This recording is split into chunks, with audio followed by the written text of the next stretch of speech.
Welcome back to Lopes Lately, your GCU student-produced newscast. I'm Taylor Woods. And I'm Melodi Hankins, and this week we've got a lot to unpack.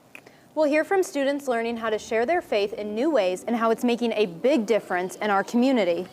So voices raised in harmony as performers prepare to bring energy and purpose to a national stage. And big news for our all-girls flag football team celebrating their invitation to a first-ever bowl for the sport. Oh my gosh, I was so excited when I found out.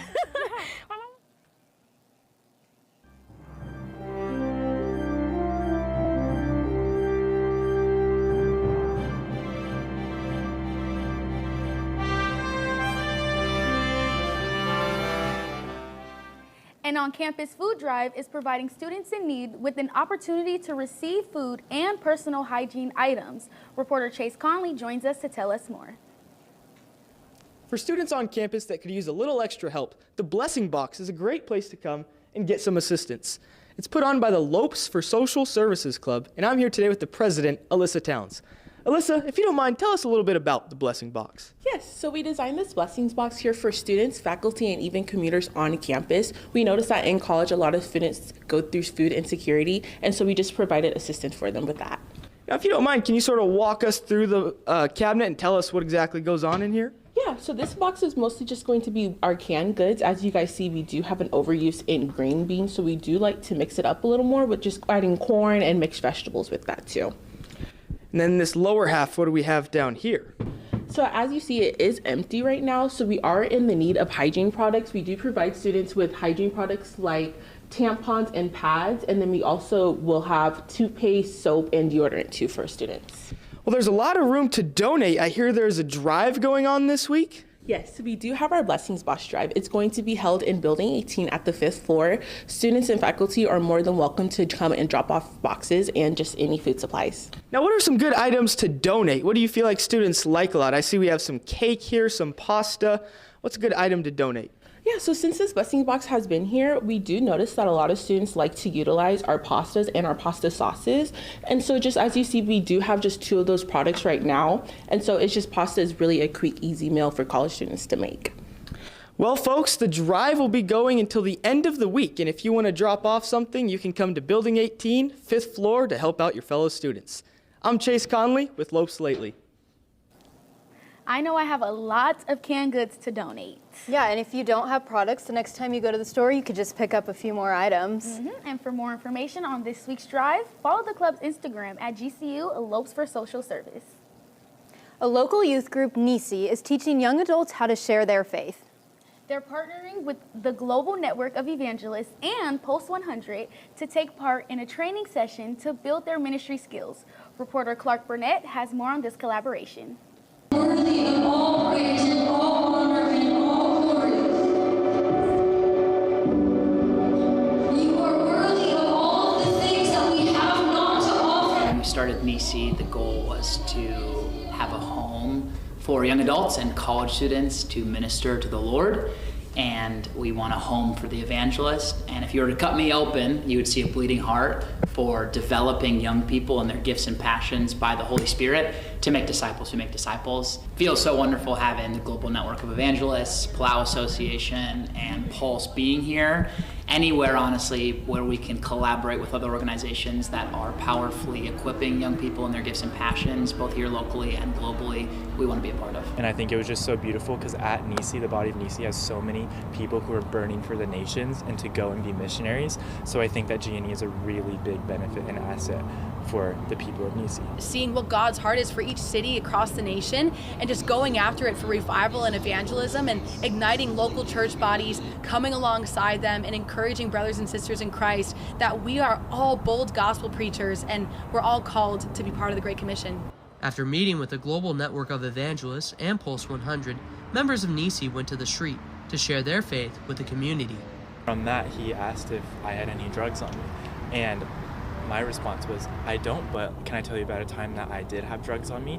And then I got to share my testimony with him and how the Lord encountered me in a vision. And he was so curious about it. And then he gave me the question, how do I talk to Jesus? So then from that, he gave his life to Christ. The rest of the night was filled with worship and devotion. I think that we get the opportunity every single week to serve the Tommies and make our lives not just about us and our own good experience, but about others. From Lopes Lately, I'm Clark Bernett.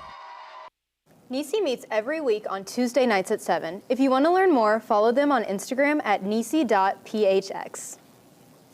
Members of the International Justice Club are welcoming a special guest discussing her personal story of survival and recovery. Carrie Bradley will share her firsthand experience as a survivor of sex trafficking and drug abuse on February 23rd at 6 p.m. The event aims to raise awareness and provide education on prevention and advocacy, hoping to impact how the next generation drives change. For more information, visit the Instagram at IMJGCU.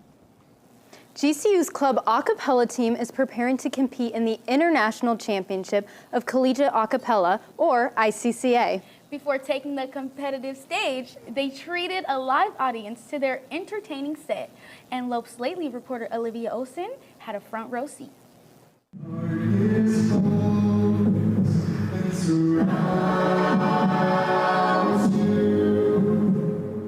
Under stage lights and in front of a home crowd, GCU's club a cappella team, the Canyon Crescendos, did a preview show on what they will be taking to ICCA.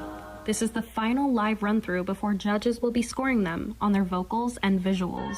We're finally showing off all that we've worked on this entire semester and towards the end of last semester too.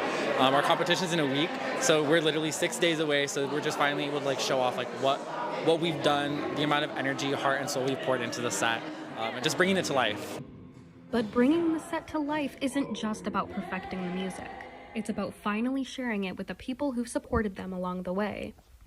It's really fun to rehearse it with the group, but it's definitely a different feel with an audience, so I'm excited to show it to people in our lives. We put so much effort into all of this, so to have people take the time out of their weekend to come support us and everything we do, it really means a lot. When you think of an a cappella competition, you might think of Pitch Perfect, and you wouldn't be too far off. They might not have the same dramatic riff-offs as in the movies, but they do have judges and score sheets. And the team's prep and preview show for their friends and family help them prepare for a national stage. In just a few days, the Canyon Crescendos will be heading to quarterfinals at the Scottsdale Center for the Performing Arts. But for many of the singers, this group is about more than a competition. This group is definitely, I think, one of the most fun that I've been a part of. Just our jokes, our laughter that we get to have. We're all just a really big family. 5, 6, 7, 8. 1, 2, 3. Reporting for Lopes Lately, I'm Olivia Osen.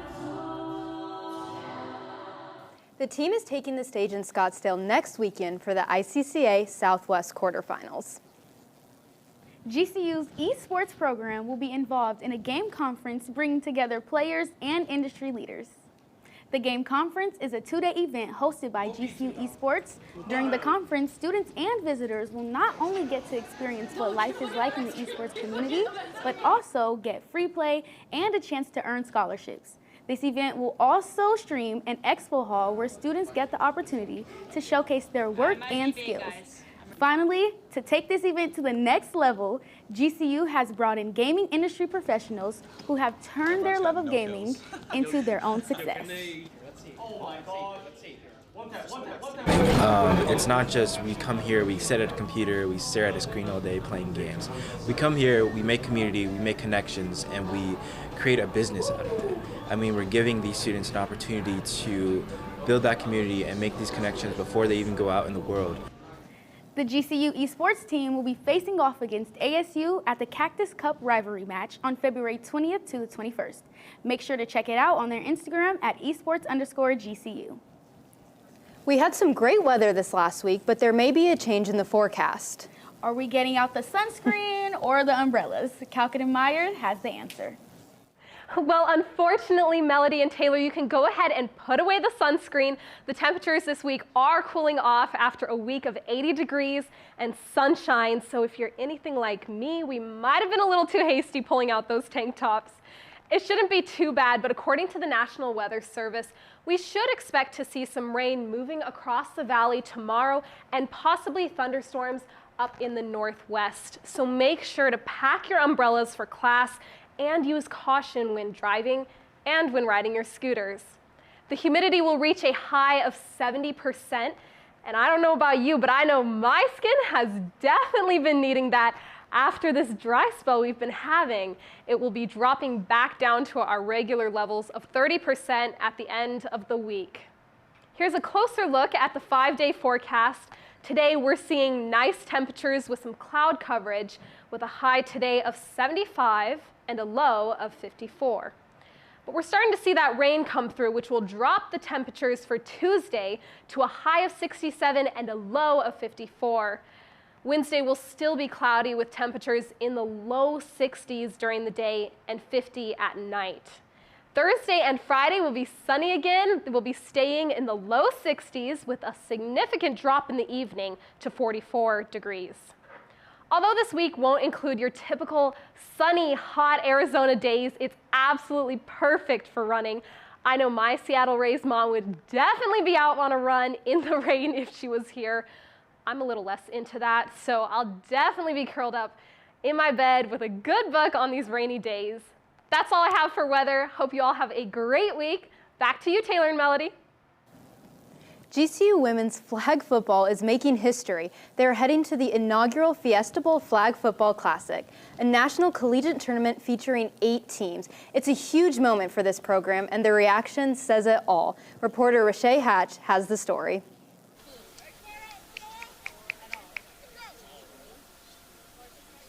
Oh my gosh, I was so excited when I found out.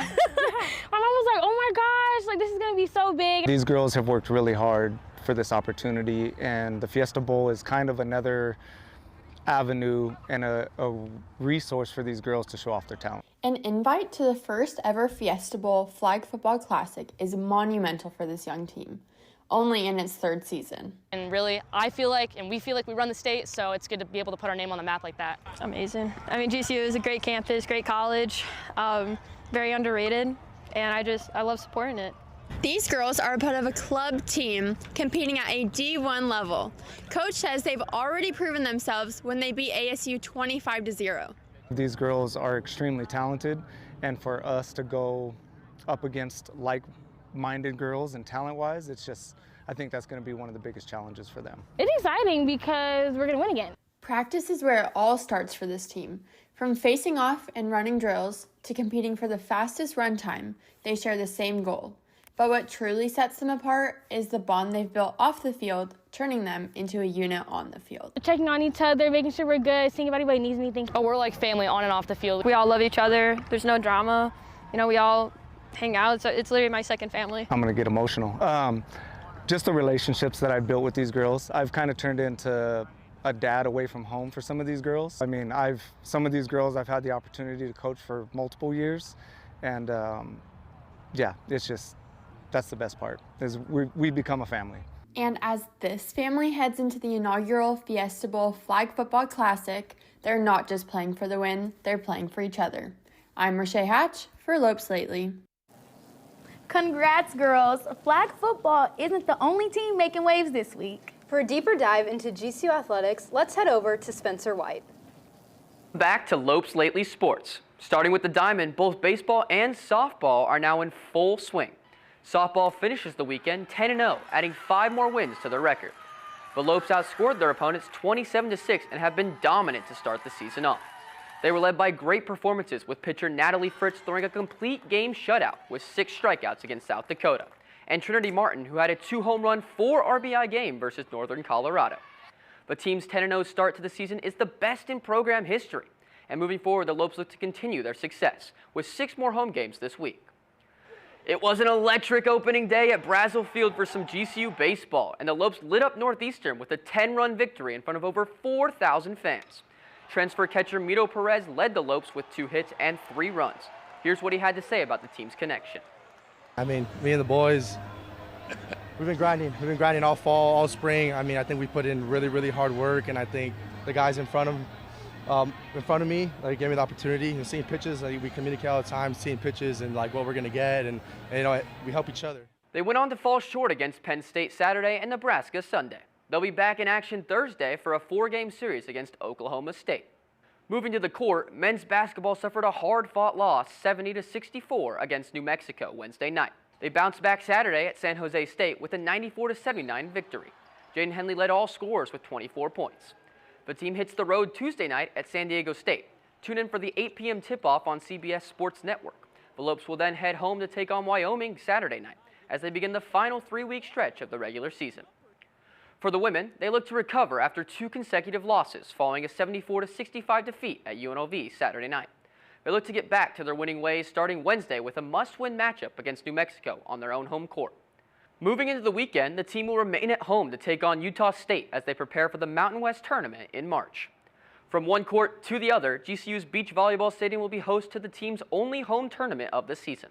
They will battle the reigning national champion TCU under the lights at 5 p.m. Friday evening. For more information and box scores, head to GCULopes.com for everything GCU athletics. That's all for sports this week. I'm Spencer White with Lopes Lately. As you know, GCU is a dry campus, and 2 savvy businesswomen are filling a void they saw with mocktails. Reporter Cade Faust checked out the creative non-alcoholic creation and tells us what's shaking. A product that is becoming increasingly popular at GCU are the refreshing drinks at Mocktail Market. From their style to unique flavor, Dakota Click and Daria Schlepak are making a name for themselves while investing in the customer. The CAP Student Market is a fantastic way for eager marketers to sell their product and features pretty much anything. Mocktail Market leaves their mark with a modern twist on 6 virgin drinks, and their savvy bartender Dakota Click is delivering them with style and a smile. I got started with Mocktail Market actually freshman year. I went to a rooftop bar with my parents and they had some really good non-alcoholic drinks, and I thought this would be perfect to bring to GCU's dry campus. For me, Mocktail Market has been a great business about bringing fun and really good drinks without the hangover and without all the effects of alcohol. With options such as the Strawberry Kiss, Dakota's creativity satisfies many thirsty customers. However, she isn't the only star of the show. Daria Schlepak is her dependable teammate and takes customer service to the next level. We each have a role in making the mocktail. She is actually the brain behind the recipes of those mocktails. She is actually shaking them, making them, and I'm doing the decorations and talking with the customers, engaging them in the conversation while she's doing the hard work behind creating this beautiful mocktails. And she really is such a hard worker. She's passionate about the drinks that we make and providing the best service to our customer, and we're also really great friends. And I think that our love for each other and our love for the drinks that we're making really comes across to our wonderful customers, and that makes our interactions with them even better. Daria and Dakota have sold their mocktails at 3 student markets and plan to be at each one going forward. If you want to learn more about the menu or future events, find them on Instagram at mocktail_market. I'm Cade Faust with Lopes Lately. Spring break is coming up, and it's time to start planning for the week off. We went down to Lopes Way to ask you guys what your spring break plans are. I think I'm going up to the mountains. I live in Colorado, so I'm going to go up to the mountains with all my friends. Oh, I don't have any. I'm just staying at home. Probably just going home. I'm actually going back home to Nebraska. I'm going to go home, be with my family, get some shadowing hours in for dentistry and also at a hospital. And I might be able to go with my old basketball team to state, so woohoo.